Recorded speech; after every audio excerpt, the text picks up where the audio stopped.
न तो शिक्षकों पर भरोसा करो न रिश्तेदारों पर। लड़कियों के लिए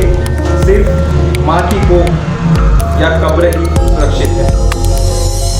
ये भावुक पंक्तियां हैं 11वीं कक्षा की एक छात्रा जिसने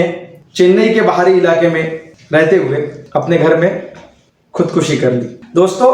शनिवार को ये छात्रा अपने कमरे में फांसी के फंदे से लटकती पाई गई थी। माता पिता ने पुलिस को इत्तला की। पुलिस ने शव को उतारकर पोस्टमार्टम के लिए भेजा है और कमरे की जांच की। दोस्तों, आप लोगों से यह बात बोलते समय में कहीं ना कहीं जहन में एक बात आती है कि किसी छात्रा 11वीं की छात्रा के दिमाग में यह बात आती है कि लड़कियों के लिए या तो उसके माँ की कोख या तो कब्र, ये दो ही जगह सुरक्षित है, बाकी कुछ भी सुरक्षित नहीं। ऐसा बोलकर अपनी जीवन यात्रा को समाप्त करना और आत्महत्या जैसा बड़ा कदम उठाना, ये कोई मामूली बात नहीं दोस्तों। इसके पीछे जब हमारी सच 24 की टीम जब इस पर आंकड़ों पर नजर डालती है तो ये दिखाई पड़ता है कि पिछले साल हमारे देश में बलात्कार के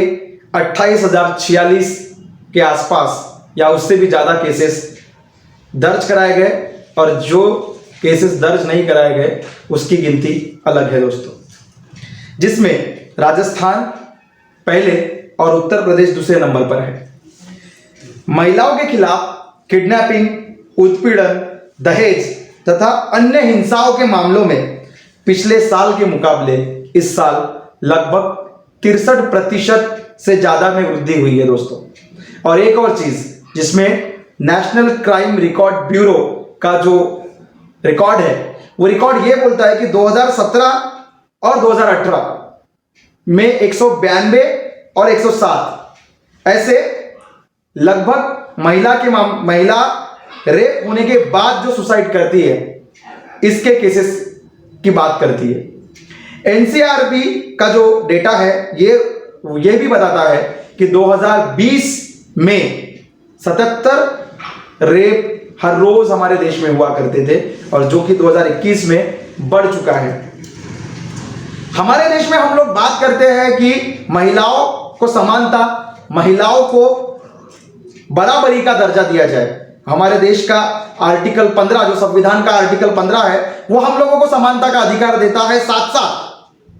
वो महिलाओं को कहीं पे उनके खिलाफ हो रहे शोषण के मामलों से उनको बचाने के लिए और साथ साथ उनको सक्षम बनाने के लिए कई सारे स्कीमें, कई सारे अलग अलग योजनाएं और कई सारे अलग अलग कायदों का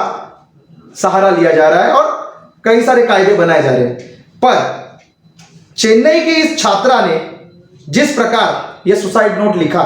और यह सुसाइड नोट लिखने के बाद उसने हमारे समाज की उस बात पर चोट की है जो ये बोलती है कि शिक्षक जो कि गुरु का दर्जा रखता है माता पिता के बाद में, जिसे माता पिता का दर्जा दिया जाता है, वो और रिश्तेदार, इन सब पर भी भरोसा ना किया जाए, क्योंकि कहीं ना कहीं कभी ना कभी कोई ना कोई किसी तो भी प्रकार का महिला पर शोषण, अत्याचार, उत्पीड़न कर रहा होगा। दोस्तों, इसमें एक और चीज मैं आपको बता देना चाहूंगा कि 5 मार्च 2021, 16 सितंबर 2021, 6 नवंबर 2021, 6 नवंबर 2021 को मोरेना में मध्य प्रदेश में एक छात्रा ने आत्महत्या कर ली बलात्कार के बाद। 16 सितंबर 2021 को नागपुर के झरीपटका क्षेत्र में एक 16 साल की जो बच्ची है वो आत्महत्या कर लेती है, क्योंकि उसका जो रिश्तेदार है जिसने उसके साथ में बलात्कार किया था उसको जमानत पे छोड़ दिया जाता है। हम लोग यहां बात करते हैं कि कोई कठोर किसी ऐसे प्रकार के कायदे किए जाए, ऐसे प्रकार के कानून बनाए जाए कि महिलाओं पर किसी भी प्रकार का उत्पीड़न ना हो, उन पर कोई अत्याचार ना हो। लेकिन दोस्तों, हम लोग यहां देख रहे हैं कि कितने भी कायदे कानून बनाए जाए, बावजूद इसके हर बार, हर साल, हर समय, हर दिन किसी ना किसी महिला पर, किसी ना किसी बच्ची पर, किसी ना किसी युवती पर किसी ना किसी प्रकार का अत्याचार हो रहा है। तो दोस्तों, इसके लिए जरूरी क्या है इसके लिए क्या ये जरूरी है कि हम लोगों को कायदे कानून बनाने चाहिए, या इसके लिए जरूरी ये है कि जो पुरुष मानसिकता है हमारी,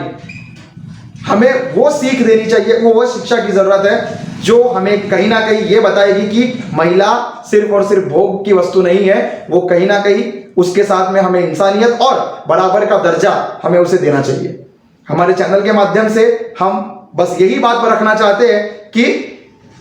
हमारा देश जहां पर हम लोग बात करते हैं महिलाओं को, नारी को देवी की तरह पूजने की, वहीं पर अगर उस पर कहीं अत्याचार हो रहे होंगे तो ऐसी खोखली संस्कृति का हम क्या करें। हर बार जब भी इस प्रकार की घटना होगी, हर उस बार उस पुरुषी मानसिकता पर चोट पहुंचेगी जहां पर हम ये बात करेंगे कि क्या